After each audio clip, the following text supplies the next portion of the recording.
Hello everyone, I am Dr. Jigyasha Sinha, Consultant Pediatric Neurologist at Narayana Hospital, R.N. Tagore Hospital, Mukundpur, Kolkata.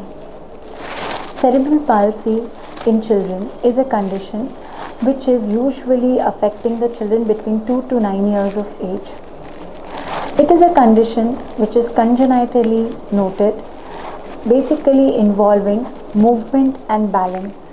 If the child has developmental delay, child is not attaining motor balance in the first few years of life, then we call it cerebral palsy, and it can happen along with certain other speech delay, social delay, etc. They may also have additionally hearing abnormality, vision abnormality, epilepsy, feeding issues, constipation, sleep issues, psychological issues, etc. When a child is diagnosed with cerebral palsy, to diagnose a child with cerebral palsy, clinical history is the most important, and along with that, certain investigations like neuroimaging in the form of MRI brain or CT scan can be helpful. Along with this, comorbidity screening tests like vision, hearing test, EEG may be additionally required. Metabolic and genetic tests in certain cases where the cause is not known.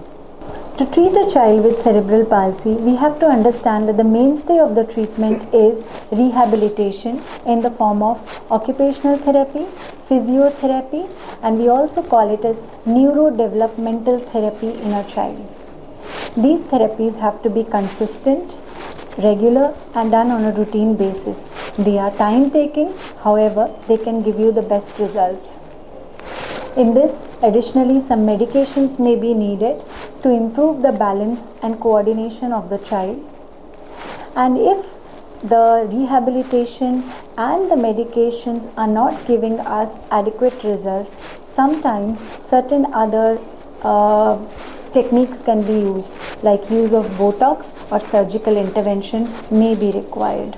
Never lose patience when you have a child with developmental delay. Your persistence with therapy and rehabilitation can make a lot of difference in your child's life, because he or she may be capable of leading an absolute normal life if we help them out in the first 5 years of life. Thank you very much.